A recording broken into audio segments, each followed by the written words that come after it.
오늘 해야 될 내용은 이제 정투상이라고 하는 내용입니다. 이제 과제물이 바뀌는 시점인 거죠. 명령어는 그대로 가요. 명령어는 그대로 가겠지만 과제물을 수행하는 방법이 바뀐 겁니다.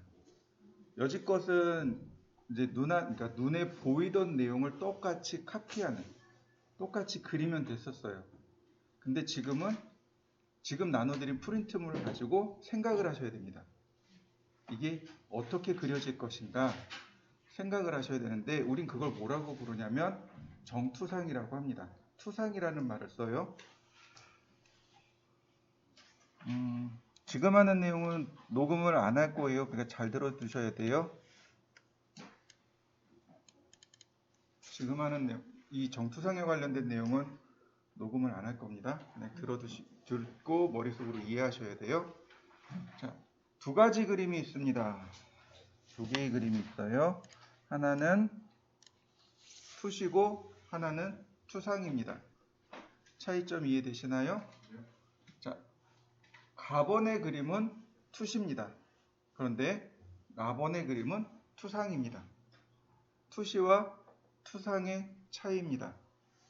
자, 투시는 똑같은 물체가 가까이 있고 멀리 있고에 따라서 가까이 있는 건 크게 보이고 멀리 있는 건 작게 보이는, 그래서 점점 아주 멀리 가면 하나의 점으로 모이는, 그걸 투시라고 합니다. 투상은 거리하고는 상관없습니다. 여기 있는 물체의 크기와 저쪽에 있는 물체의 크기가 똑같은 크기로 보입니다. 원근감이 없이 보이는 걸 투상이라고 합니다. 투시는 원근감에 따라서 물체의 크기가 크게 보이거나 작게 보이거나, 투상은 원근감하고는 상관이 없습니다. 아예 원근감이 없이 사물을 바라본다라고 생각하시면 돼요. 우리가 거리감을 느낄 수 있는 이유가 있죠. 혹시 아시나요? 우리가 사물을 입체로 보고 거리감을 느끼는 이유 아시나요? 되게 단순해요. 눈이 두 개라서 그래요. 약간 이렇게 각도가 떨어져서 눈이 두 개 있죠? 네. 이 눈이 두 개여서 두 개가 이렇게 들어오는 정보가 달라요.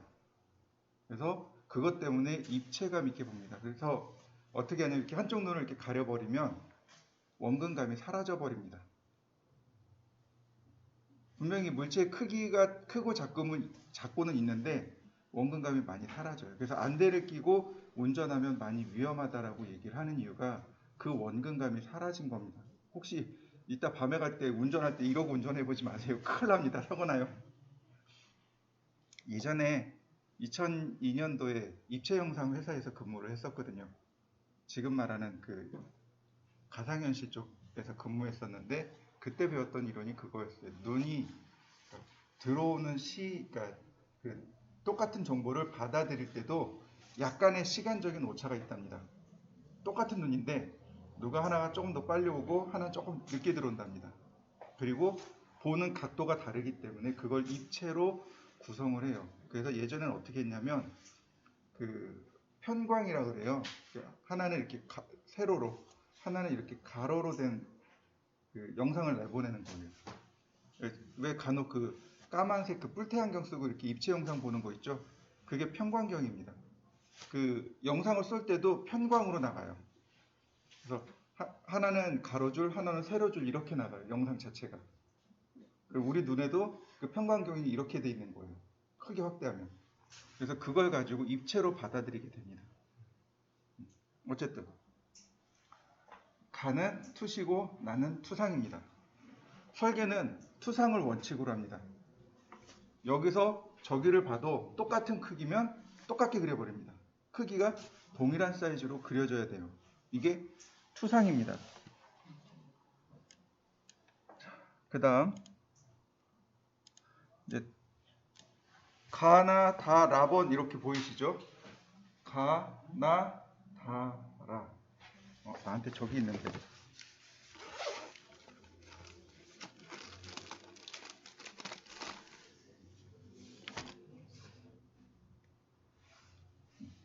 이거 가번, 나번, 다번, 라번.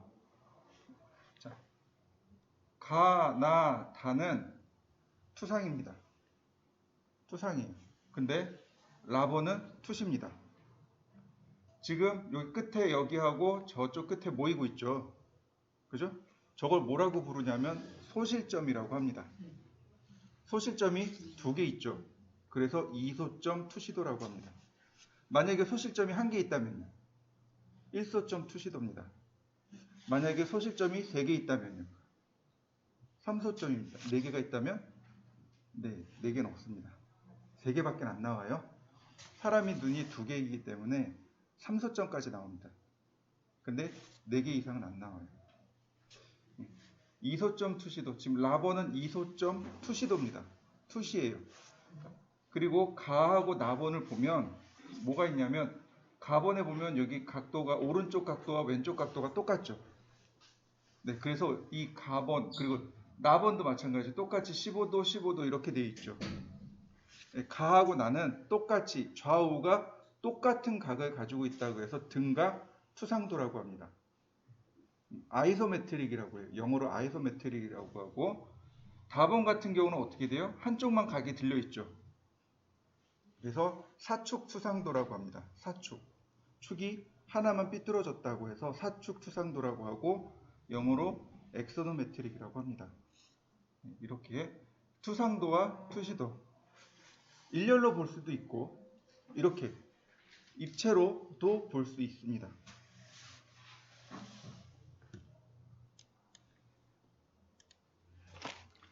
자, 정투상에 대한 이야기입니다. 지금 이 화살표가 바라보는 방향입니다. 화살표가 바라보는 방향이 되겠고요. 그 다음에 사물입니다. 할 때는 이제 사물을 바라보는 방향이 필요합니다. 그 사물을 바라보는 방향에 따라서 이제 내용이 나오는데 얘는 이제 투상 방향이고 그 앞쪽에 이제 이점세선으로 가상의 면을 이렇게 하나 세웁니다. 가상의 면을 세우고 얘를 뭐라고 부르냐면 투상면이라고 합니다. 그러면 똑같이 이렇게 가는 거죠. 얘네들이 앞에서 본 방향으로 똑같이 갑니다. 자, 보세요. 분명 여기 똑같이 왔죠? 자, 근데 여기는 어때요? 여기 지금 제가 포인터로 가리키는 면하고 여기하고 똑같은 면에 있습니다. 그래서 그냥 한 점에 이렇게 모이게 되는 거예요. 마찬가지입니다. 얘도 마찬가지. 여기도 마찬가지. 그래서 모양 자체가 이렇게 만들어집니다. 여기 이 조그만 사각형이 사실은 이 빗면인 거죠. 이 빗면을 우리가 그리게 되면 그냥 네모난 사각형으로 이렇게 그려지게 되는 겁니다. 이게 이제 투상의 원리입니다. 자, 그리고 이제 다른 방향의 투상입니다. 얘는 위에서 내려다봤네요. 그래서 평면도라고 합니다. 평면. 위에서 내려다보면 평면으로밖에 안 보여요. 조금 아까 거는 설립자를 써서 인면이라고 합니다. 선이 있는 면. 여기도 똑같이 인면입니다. 근데 측면에서 봤죠? 그래서 측화면이라고 합니다. 왼쪽에서 보면 좌측면, 오른쪽에서 보면 우측면. 근데 똑같이 한데 앞에서 바라보면 정면. 자, 밑에서 바라보면 뭐라고 할까요? 밑에서 위로 이렇게 바라볼 수 있겠죠. 뭐라고 부를까요? 아래 저자 써서 저면도라고 합니다. 그 다음에 사물을 뒤에서도 바라볼 수 있어요. 뭐라고 부를까요? 배면도라고 합니다. 배면도. 좀 생소하죠. 제가 고등학교 때, 제가 고등학교 1학년 때 우리나라에서 아시안 게임을 하고 고3 때 그 올림픽을 했어요. 서울에서. 근데 이제 그때 이제 체육에 대한 붐이 엄청 일었었습니다. 체육 시간 하면 이제 그때 이제 뭐 높이뛰기라든지 그러니까 그런 것들을 많이 했었어요. 분명히 선생님이 높이뛰기 이렇게 세워놓고 등으로 이렇게 뛰래요. 넘어갈 수 있다고. 근데 그걸 배면뛰기라 그러더라고요. 이상하다 그랬어요. 처음에 되게 이상하다 그랬어요. 배면이면 여기잖아요. 이렇게 넘어야 되는데 이건 배면이 아니래요. 이렇게 등으로 넘어야 배면이라는 거예요. 이해되시나요? 네, 등배자 쓴 거예요. 그래서 높이뛰기 할 때 그 선수들이 이렇게 등 쪽으로 이렇게 해서 뛰어넘잖아요. 그게 배면뛰기예요. 그러니까 우리도 똑같이 등 뒤에서 바라보는 걸 배면도라고 합니다. 그러니까 총 6개의 화면이 나와요. 6개의 면이 나옵니다. 정면, 좌우측, 평면, 저면, 배면 이렇게 6개의 면이 나옵니다. 근데 이 6개의 면 중에서 3개만 써요. 정면, 평면, 우측면 또는 좌측면 이렇게 정면을 기준으로 평면, 우측면 또는 좌측면 또는 2개 같이 쓸 수도 있습니다. 상황에 따라서는 평면과 저면을 같이 펼쳐서 쓰기도 합니다.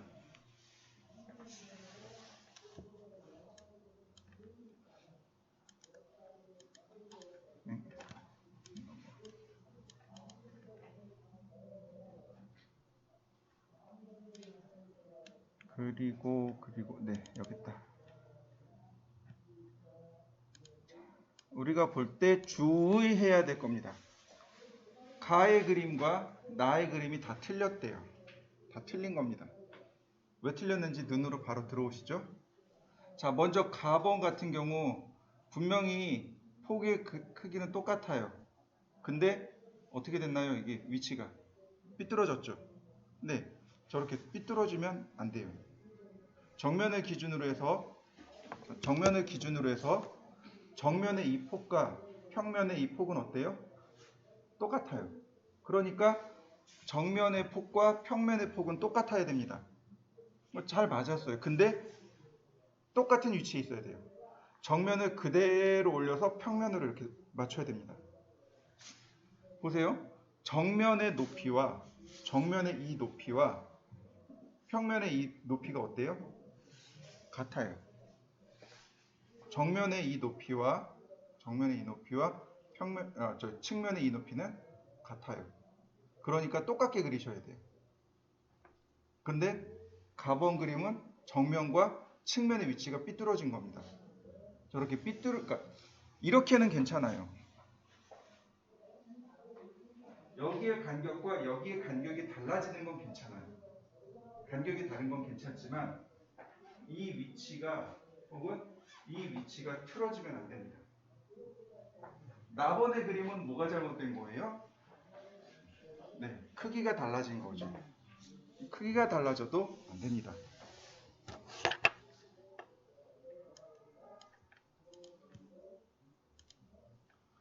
자, 이렇게 해서 펼치는 겁니다. 똑같이 사물을 놓고 각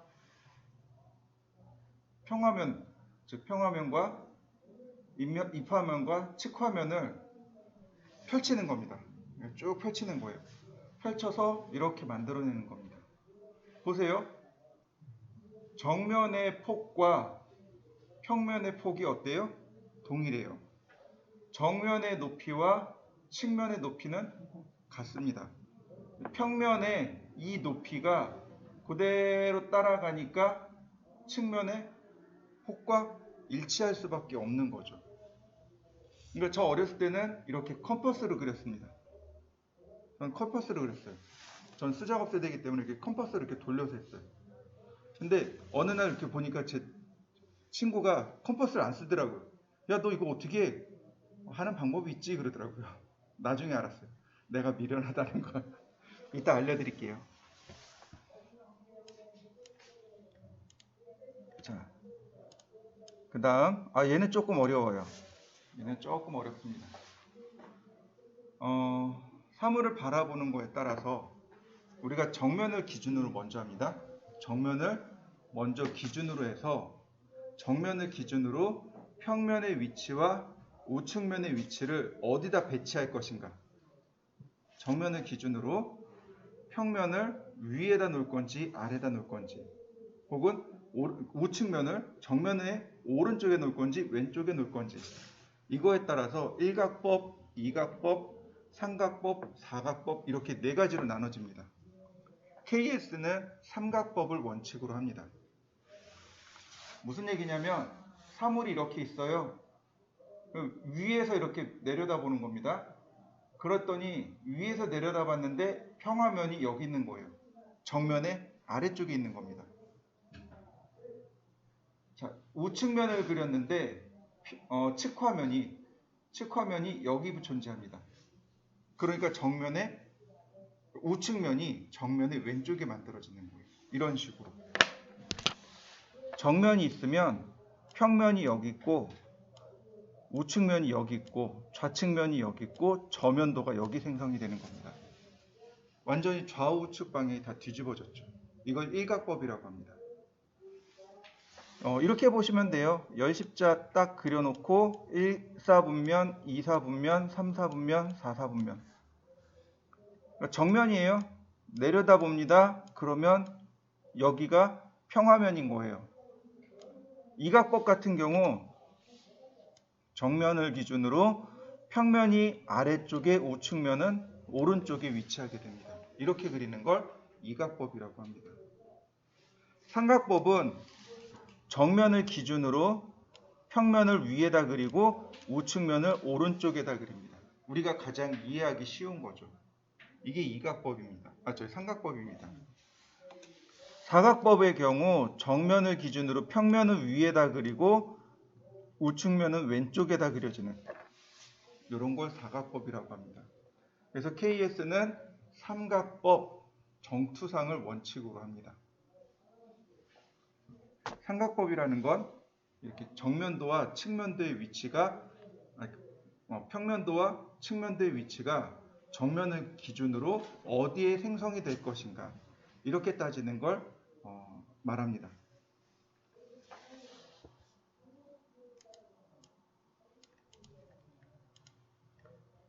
자, 화면을 잠깐 보시면 돼요. 정투상의 원리입니다.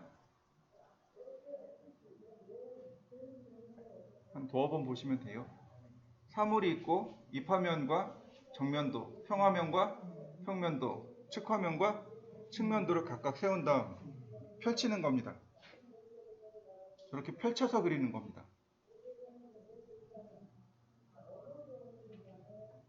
한 몇 번 더 보여드릴게요. 천천히 보고 삼각투상법을, 정투상을 이해하시면 됩니다.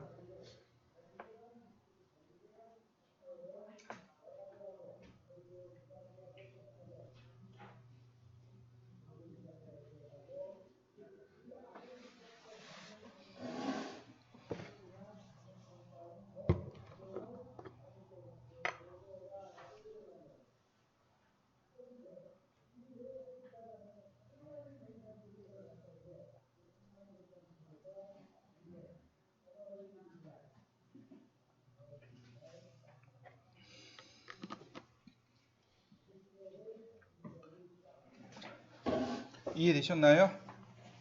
네. 여기까지가 정투상에 대한 이야기입니다. 자, 과제물로 넘어가 볼까요? 제일 첫 번째 제가 드린 과제물은 이렇게 생긴 과제물입니다. 자, 정면을 찾아야 돼요. 정면을 찾아야 됩니다. 어디를 정면으로 삼으면 좋을까요? 자, 1번. 이쪽을 정면으로 삼으면 좋겠습니다. 2번. 이쪽을 기준으로 하면 좋겠습니다. 어디를 기준으로 삼을까요? 자, 여기를 기준으로 삼으면 이쪽에서 본 방향이 우측면이 되겠죠. 여기를 정면으로 삼으면 이 방향이 우측면이 되겠죠. 자, 1번일까요? 2번일까요? 1번을 정면으로 할까요? 2번을 정면으로 할까요? 자, 50%입니다. 확률은. 자, 1번을 정면으로 삼습니다. 자, 1번을 정면으로 삼으시면 돼요. 자, 궁금한 점이 있습니다. 왜 1번을 정면으로 삼았을까요? 도대체 그 기준이 뭘까요?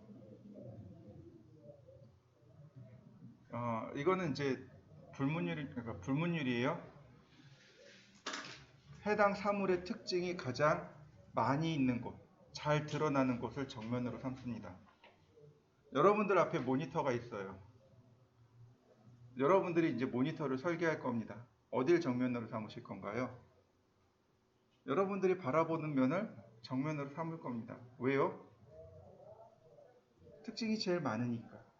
이게 모니터야 라고 가장 이해하기 쉬우니까. 자, 보세요. 여기 리모컨이 있어요. 어디를 정면으로 삼으면 돼요? 여길 정면으로 삼으면 돼요. 왜요? 리모컨의 모든 특징이 여기 다 있죠. 이것만 봐도 아, 이거 리모컨이야 라고 금방 이해할 수 있겠죠. 마찬가지입니다. 1번 방향으로 봐야 정면인지 이 사물이 어떻게 생겼는지를 가장 빠르고 쉽게 이해할 수 있습니다. 그럼 중요한 건 뭐냐면 우측면이 안 보여요. 우측면이 안 보입니다. 여러분들이 이걸 머릿속에 떠올리셔야 돼요. 어떻게 생겼을까? 이게 어떻게 생겼을까라고 고민하셔야 됩니다. 기계 쪽에서는 이게 명확해요. 근데 건축이나 인테리어에서는 정면과 측면의 개념이 희박합니다. 자, 이 공간 안에서, 이 강의실 안에서 정면이 어딘가요? 여러분 입장에서는 정면이 여기겠죠. 그죠?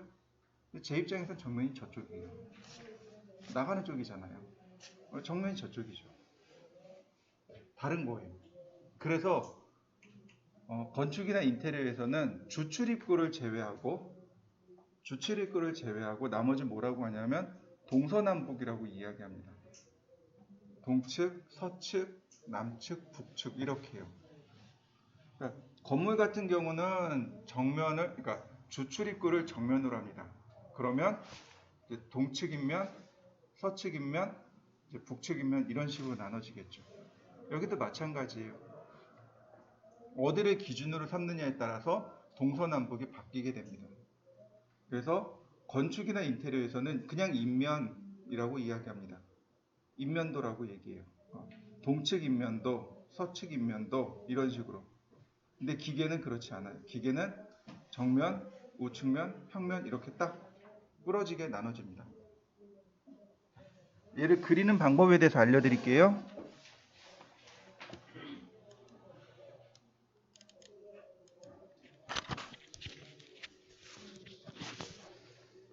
여기서부터 제가 녹화를 해둘게요.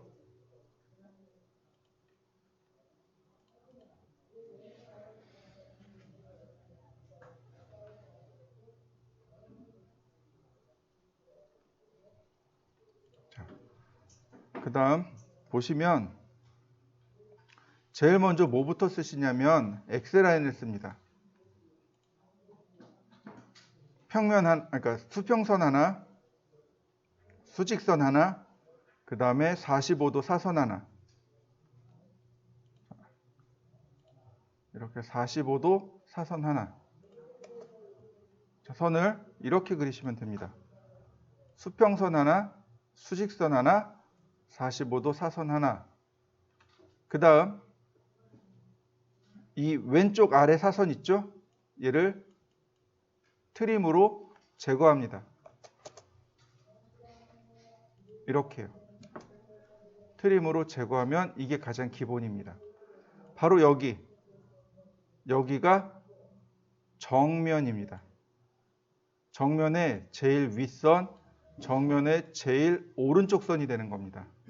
무슨 얘기인지 이해되셨나요? 자, 그 다음 보시면 크기가 안 나와 있잖아요. 크기를 알려드릴게요. 요만큼이 30이고요. 요만큼이 20이고요. 요만큼이 10입니다. 나머지는 이제 여러분들이 적당히 잘라서 쓰시면 됩니다. 높이가 20이었으니까 10, 10, 혹은 10, 10, 10 이런 식으로. 그럼 여기는 어떻게 쓸까요? 10, 10, 10 이러면 3등분 되겠죠? 근데 여기는 5, 10, 5 그러면 전체 높이가 20 맞나요? 이런 식으로 여러분들이 적당히 잘라서 쓰면 됩니다. 15, 그 다음에 여기 10 이런 식으로 적당히 잘라서 씁니다. 자, 옵셋 30, 옵셋 20 이렇게요. 이 수평 처음 그린 이 수평선에서 왼쪽으로 옵셋하고 아래쪽으로 옵셋하시면 됩니다. 그러면 처음 나온 이 사각형이 정면의 전체 크기입니다. 이래서 트림으로 잘라냅니다. 이해되셨나요? 네. 다시 한번 보겠습니다. 자, 어떻게 하라고요? X라인으로 수평선 하나, 수직선 하나, 45도 사선 하나. 그 다음 이 아래쪽 45도 사선을 삭제합니다. 트림. 그 다음 이 수직선을 왼쪽으로, 수평선을 아래로 옵셋하시면 됩니다. 옵셋 30, 옵셋 20. 그러면 나온 이 사각형이 정면입니다. 자, 트림. 그 다음 적당히 간격을 띄웁니다. 라인. 그냥 여러분들 손 가는 대로 적당히 띄우고, 자, 45도 사선과 딱 마주치잖아요. 이 수평선을 그리는데 45도 사선을 마주치면 그대로 수직으로 내려갑니다. 신기한 건 이만큼의 거리와 이만큼의 거리가 똑같습니다. 똑같은 거리가 나와요. 이게 45도의 특징입니다. 이게 이 각도가 30도나 60도가 되면 이렇게 안 됩니다. 아까 제가 이 얘기했죠. 저는 컴퍼스 열심히 돌렸다고. 제 친구 45도 자가지고 하더라고요. 야, 컴퍼스로 돌려야지 그랬더니 이 바보야 45도도 돼. 네, 45도로 하면 됩니다. 그 다음 옵셋 10mm 이렇게요. 자, 여기는 어떻게 하냐면 선을 연장시키세요. 이렇게. 그럼 교차점 나오죠? 내립니다. 그럼 여기도 10mm, 여기도 10mm.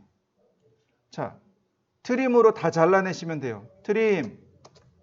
자, 펜스 기능 기억나시죠?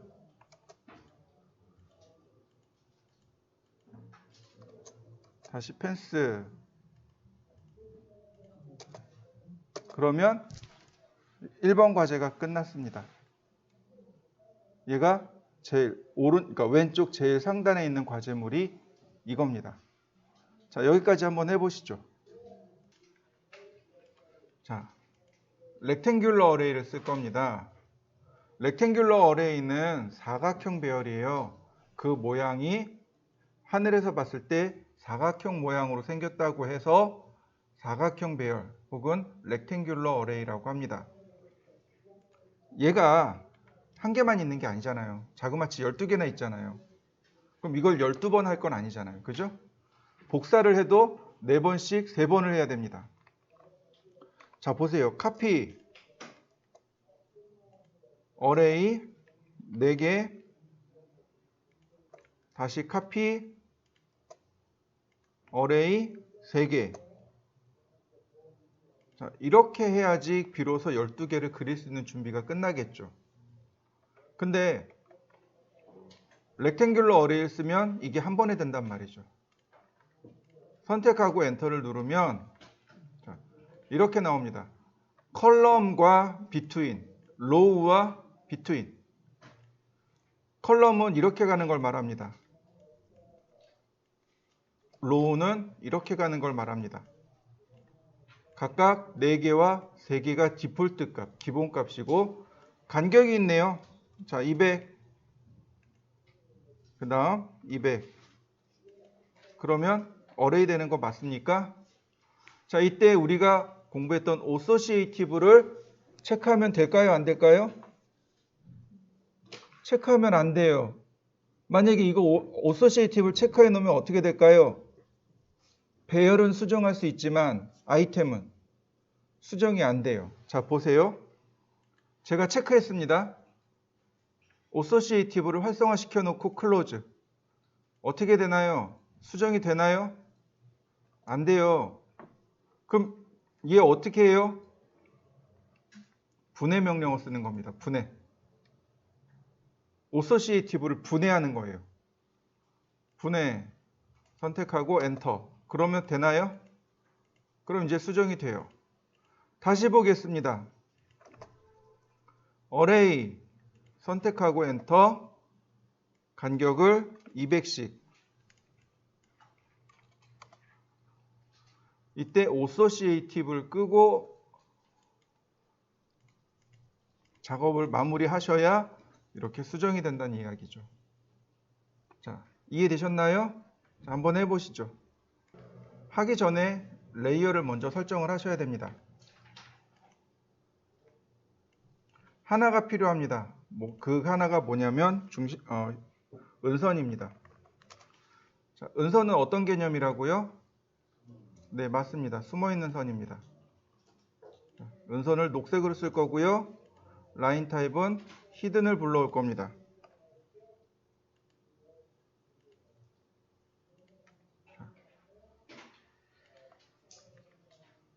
두 번째 겁니다. 두 번째 걸 보니 옵셋 10mm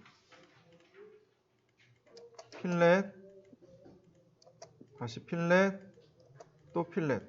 정면에서 보면 이런 모양이고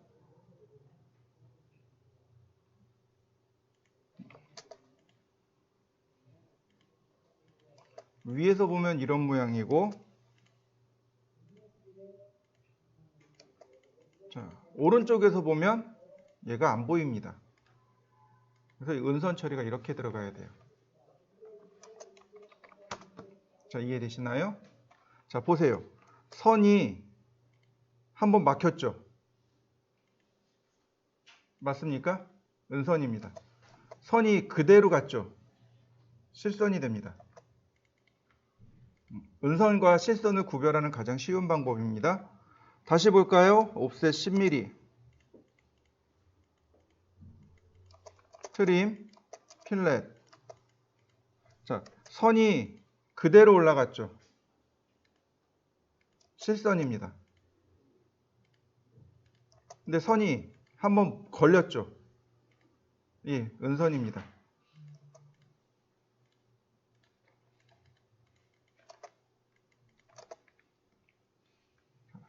옵셋 10mm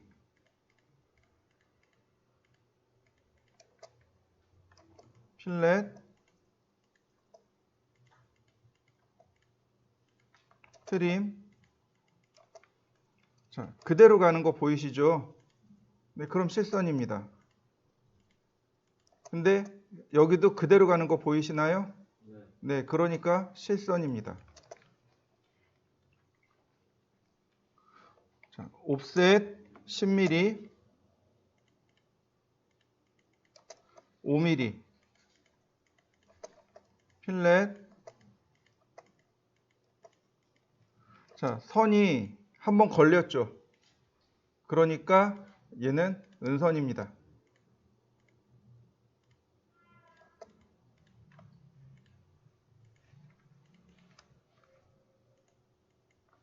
다시 이 선도 여기서 한번 걸렸죠? 그러니까 은선입니다.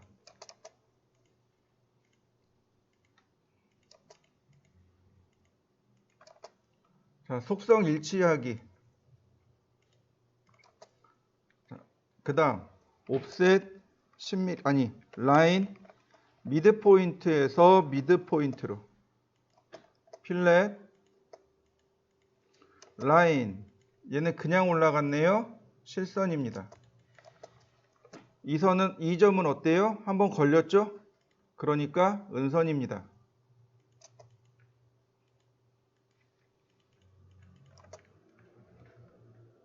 라인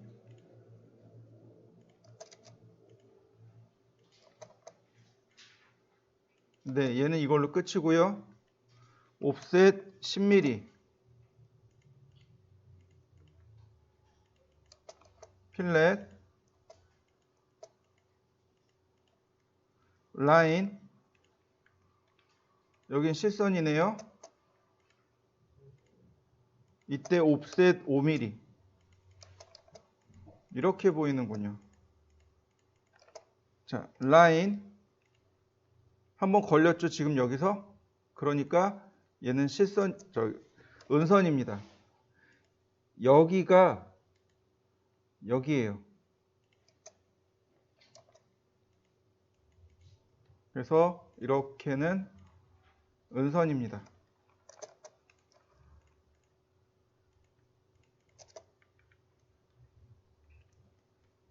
옵셋 10mm,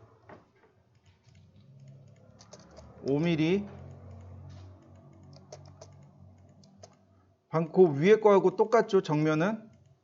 근데 이게 다릅니다. 라인. 앞으로 튀어나온 겁니다.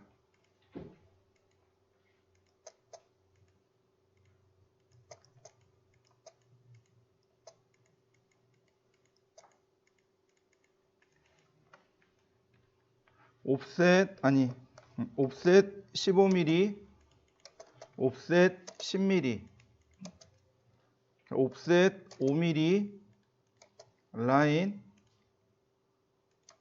트림하고 트림하고. 자, 여기가 히든입니다. 다시요. 옵셋 5mm,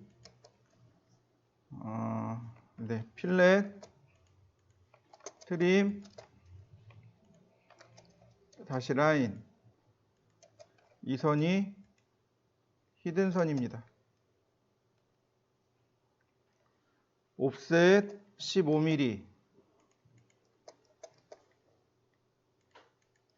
라인. 이렇게 생겼습니다. 뭔가 하나 잘못 들어갔네요. 자, 순서를 바꿔서 그리죠. 옵셋 15mm,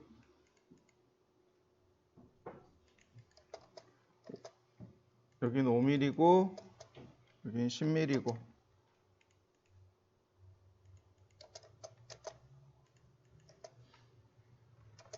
자, 정면에서 보면 이런 모양이고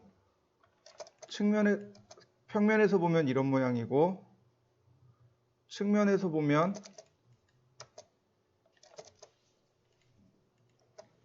이런 모양이네요. 이렇게가 히든입니다.